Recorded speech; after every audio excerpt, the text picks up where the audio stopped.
Hey everybody, good morning to all of our LADC families and our Faith Sunday School families. I wanted to just take a few minutes to have some time with you this week.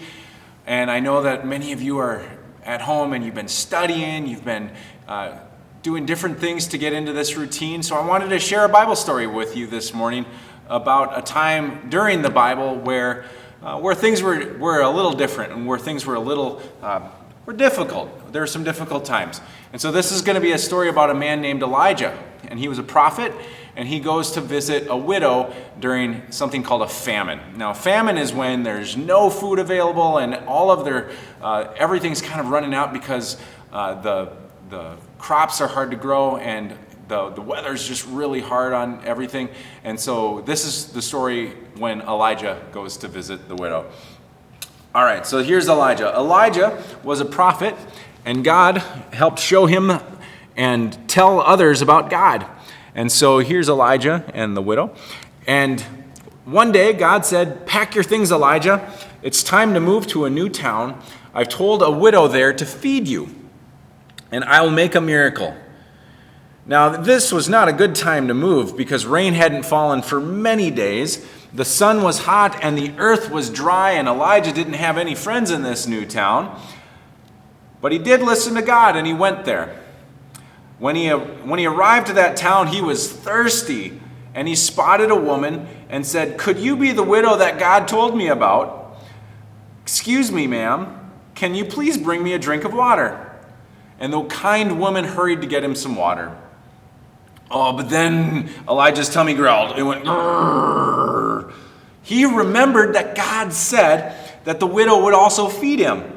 He said, "Excuse me, ma'am, could you please bring me a little bit of bread to eat?" The woman stopped in her tracks, and she turned to face Elijah. And she had very sad eyes and said to Elijah, "I'm sorry, sir, but I don't have any bread. The last of my oil and flour will only make a tiny little biscuit. My son and I are going to split it as our last meal because we have no other food." And she started to cry.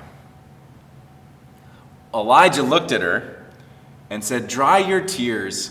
God will make a miracle for you. Bake the bread and share it with me because God promises your flour and oil will not run out." So the widow mixed and kneaded and baked a loaf and a loaf of bread, or loaf after loaf of bread. Her jar of flour and her jug of oil made plenty of food for Elijah, herself, and her son, and God's promise was kept. It was a miracle. This is from the Spark Bible, and I bet a bunch of you guys have either the Spark Bible or your own Bible at home. This is a great time, maybe each day, to find a different story that you'd be able to read and to learn about God.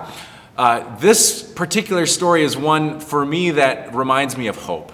Because Elijah knows that when he goes to visit this woman, that she doesn't have anything left, that almost all of her supplies are gone. But he keeps pointing to the fact that there is hope, that something in the future will be happening, that they will have this hope. And it's a great story about being able to just trust that in the end, we will have that hope. So today, you may notice my Twins shirt is on. Today was supposed to be the first day of baseball games. I was so excited all winter to get ready for baseball season. Yet today, because of everything going on in our world right now, obviously the Twins aren't going to be playing, nobody's going to be playing baseball. But there's still hope, right? That's like what we're pointing towards. So I want you to think about that, because at some point, we will start getting back to normal. We'll start having baseball games again. We'll be able to go outside. We'll be able to see our friends again and be able to get back to some of those routines. So what are some of the things that you're hopeful about? What are some of the things that you are looking forward to that you miss, but you know that God is with you and that God still is present with us and that God loves us in this time and knows that through that hope, through that promise, that we will get there. Thanks for joining me today, and I would if you've got other Bible stories you want me to read in the next few weeks, I'll be doing this each week and look forward to having that time with you. And don't forget to pay attention on Sunday for this week's Word on the Street. It's going to be, the word for this Sunday is awake. Thanks a lot, guys.